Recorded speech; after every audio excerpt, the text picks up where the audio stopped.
Left in Hibbert. No, right here on the left corner, the Benedictine University is not here. Was John Taylor LeSueur's home from 1906 to 1921. Kitty corner to that is Charles T. LeSueur's house. Is his son. If you look to the left when we get here, halfway down the block on the right was Libby LeSueur's house. She was Leroy's widow, and she raised her family there. Then afterwards, Waldo LeSueur occupied the house. It's just a little bit further here, Curly. You can see there's a parking lot just right there in the middle of this block there. That's where Libby LeSueur lived, and then Waldo LeSueur and his family. On the left here is an apartment building.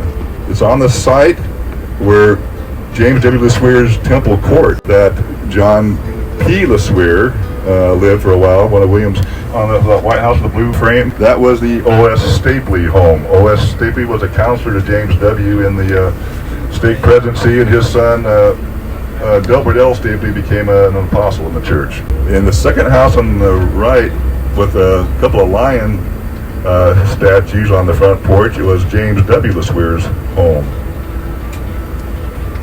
James W. was John T.'s son, who succeeded him as the stake president and helped get the temple constructed and built, was really instrumental in all that. That's his home there with the lions.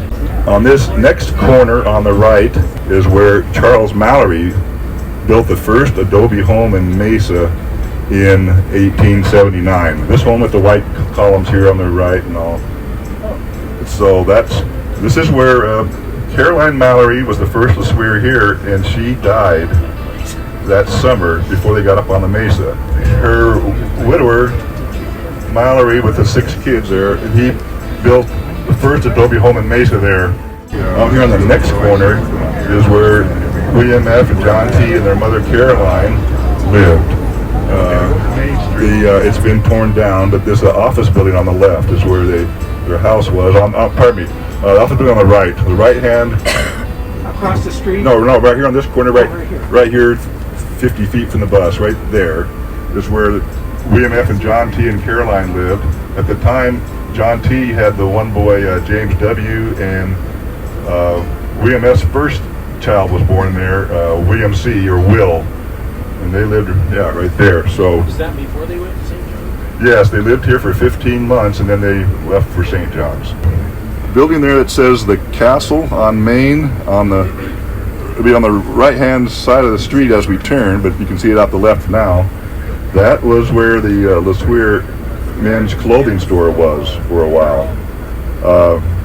So William F. LeSueur's son Leroy had a son Wallace, who started that men's store with his brother-in-law, Rowene's husband, Glenn Anderson, and they were down the street for a while. Then they ended up here, but we would come over from Phoenix. I grew up in Phoenix. My dad was a high school principal there. We'd come over for back-to-school shopping here, and let's see if I show of hands how many people have bought clothes from LeSueur's men's store.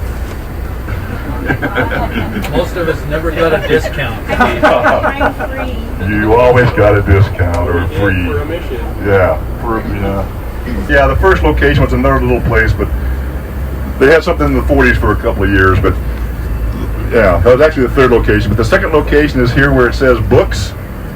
That's where they were in the 50s mostly. And then I think you had a fire there, and you moved down to the other location.